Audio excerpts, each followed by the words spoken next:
Subscribe करना ना भूलें। मेरा नाम है अमन गुरनवाल और स्वामन क्लासेस के साथ में आपके लिए ला रहा हूँ मैथ के बहुत सारे। हाँ फ्रेंड्स, पिछले वीडियो में आप लोगों ने नंबर सिस्टम के बहुत तरह के नंबर के बारे में जाना। ये वीडियो उसके बाद का है और मैं यहाँ से परिमेय संख्या को पढ़ाऊंगा और आगे देखते हैं कि क्या क्या कहाँ तक आज इस वीडियो में हम लोग पहुँच पाते हैं।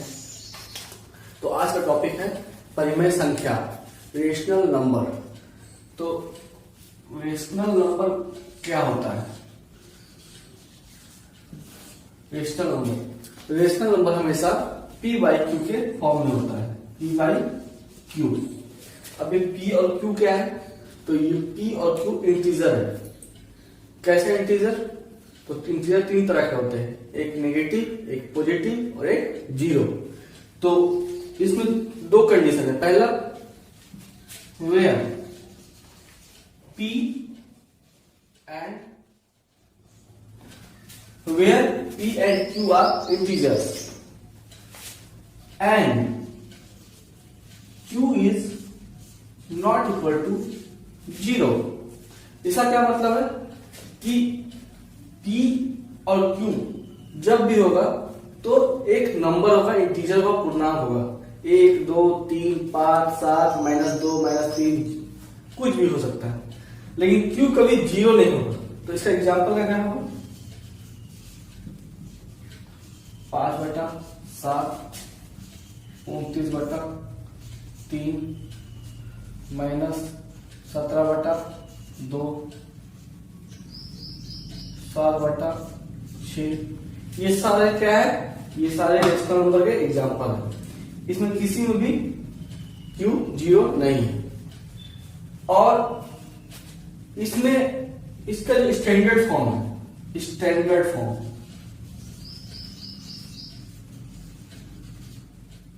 ये क्या बताता है? ये बताता है कि p and q do not have any common factor greater than 1। मतलब कि एक के अलावा या एक से बड़ा कोई भी कॉमन फैक्टर ये दोनों का नहीं होना चाहिए। सपोज दैट एक रेशनल नंबर है 24/8। ये एक रेशनल नंबर है बट ये इसका स्टैंडर्ड फॉर्म नहीं है। इसका स्टैंडर्ड फॉर्म क्या है? 3/1। क्यों? क्योंकि ये दोनों में 8 कॉमन है। इसको और इसको दोनों को हम ऐसे लिख सकते हैं, 3 गुना 8 और 1 गुना 8 और 8 कैंसिल हो जाएगा तो इसका वैल्यू आएगा 3/1। तो ये भी एक रेशनल नंबर और ये इसका स्टैंडर्ड फॉर्म है। अब आप पूछेंगे कि 5, 7, -9 ये सब रेशनल नंबर है कि नहीं? तो ये भी रेशनल नंबर है, ये भी रेशनल नंबर है। और ये रेशनल नंबर कैसे है? ये 5 को हम 5/1 भी लिख सकते हैं, 7 को 7/1 भी लिख सकते हैं। और रेशनल नंबर के दो पार्ट होते हैं। क्या बताए थे हम? पहला फ्रैक्शन, दूसरा इंटीजर। तो इंटीजर्स और फ्रैक्शन में क्या होता है?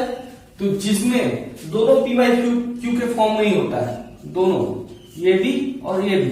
इसमें क्या होता है? q इक्वल टू 1 होता है और इसमें जो होता है q इक्वल टू, दोनों देखते हैं कन्वर्ट फ्रैक्शन इनटू डेसिमल, कि फ्रैक्शन को कैसे डेसिमल में चेंज करेंगे। तो एक फ्रैक्शन नंबर लेते हैं जैसे कि 9/7। तो हम देख रहे हैं कि ये 9/7 और इसमें अंश बड़ा है और हर छोटा है। तो डिवाइड करने के लिए क्या करेंगे? पहले 7 का टेबल पढ़ेंगे। तो 7 जब तक ये यहां तक हम पहुंच गए तब तक पढ़ेंगे। तो 7 1 7, 7 2 14। तो 9 से तो बड़ा हो गया 14, तो 7 7 एकम 7, बचा कितना? 2। उसके बाद क्या करेंगे? पॉइंट बैठाएंगे। पॉइंट बैठाने की वजह से हम एक जीरो में ले सकते हैं। तो 7 दूनी 14, बचा कितना? 6। और यहाँ हो गया 2। अब क्या होगा 6 पॉइंट है, फिर एक 0 लेंगे तो 7 7 56, बचा कितना 4। उसके बाद 4 है, फिर पॉइंट का फिर एक 0 लेंगे तो 7 5 35, बचा कितना 5, 7 7 49, बचा कितना 1। उसके बाद फिर 0 बैठाएंगे तो 7 एकम 7, बचा कितना 3। फिर 0 बैठाएंगे 7 28, बचा कितना 2। फिर एक 0 बैठाएंगे 7 दूनी 14, बचा कितना 6। तो देखिए फिर 0 बैठाएंगे वहीं 60, फिर वहीं 60 पे पहुंच गए। मतलब अब यहाँ के बाद से सेम नंबर रिपीट होगा, मतलब 1.285714, और इसके बाद फिर आएगा 285714, फिर आएगा 285714। इस तरह के नंबर को बोलते हैं रेकरिंग। क्या बोलते हैं? रेकरिंग। यहां से यहां तक रेकरिंग है, ये नंबर बार बार रिपीट होगा। तो इसको दर्शाने के लिए हम लोग इसको लिख सकते हैं 1.285714। ठीक है, तो ये इसका डेसिमल फॉर्म हो गया, बट ये पूरा तरह से टर्मिनेट नहीं हुआ, बट फिर भी ये इसका डेसिमल फॉर्म है, इसका वैल्यू इतना हम लोग लिख सकते हैं। उसके बाद है एक और एग्जांपल लेते हैं, 14/3। ठीक है, तो ये क्या हो गया 3 चौक 12, बच गया 2, 3 छक 18, फिर बच गया 2, 3 छक 18, बच गया 2, फिर 3 छक 18। इस तरह 6 से आ रहा है, इसका मतलब 6 के ऊपर रेकरिंग लग जाएगा। इसका आंसर होगा 4.6 का रेकरिंग, या फिर हम लोग इसको 4.67 भी लिख सकते हैं, 4.67 भी लिख सकते हैं बाई राउंडिंग ऑफ। आपको आगे जब डेसिमल नंबर पढ़ाएंगे तो आपको राउंडिंग ऑफ भी सिखाएंगे। ये है convert fraction into decimal. Okay, अब इसी को जब डेसिमल फॉर्म में, डेसिमल से फ्रैक्शन में चेंज करना होगा तो क्या करेंगे? मान लीजिए सपोज दैट कोई एक नंबर लेते हैं डेसिमल फॉर्म में, जैसे कि 1.75, तो इसके आ जाएगा 170 बटा पॉइंट का 1, और 2 संख्या है 2 0, और 25 से काटेंगे ये 4, ये 7, तो इसका आंसर हो जाएगा 7/4। तो इस तरह से हम लोग डेसिमल से फ्रैक्शन में। उसके बाद आता है इरेशनल नंबर। इरेशनल नंबर अपरिमेय संख्या। अपरिमेय संख्या क्या होती है? तो आपको लास्ट वीडियो में मैं बताया था कि वो ऐसी संख्या है जो कि जिसका मान एक्यूरेट नहीं हम लोग ले सकते हैं, उनका उसका मान कहीं ना कहीं हम लोग टॉलरेंस लेवल लेके मान लेते हैं कि एक्सेप्ट कर लेते हैं कि इतना तक में हम लोग का काम चल जाएगा। जैसे कि उसका एग्जांपल मैंने दिया था रूट में, तो रूट में जनरली जितने भी नंबर्स होते हैं वो सारे क्या होते हैं? Irrational number. अब आप बोलेंगे कि इरेशनल नंबर कैसे है, कैसे पहचानेंगे? तो √4 इरेशनल नंबर नहीं है।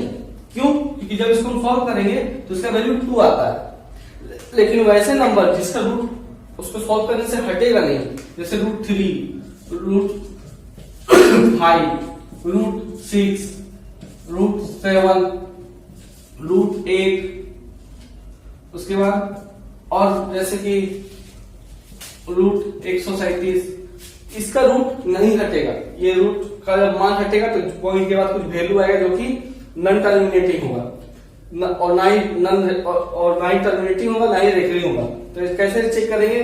तो आइए हम लोग यहाँ ये भी सीखते हैं कैसे किसी भी संख्या का रूट स्क्वायर रूट निकालते हैं। दोस्तों, आज की क्लास में बस इतना ही। आगे की क्लास के लिए मेरा नेक्स्ट वीडियो देखें। धन्यवाद। लाइक, शेयर और सब्सक्राइब करना ना भूलें।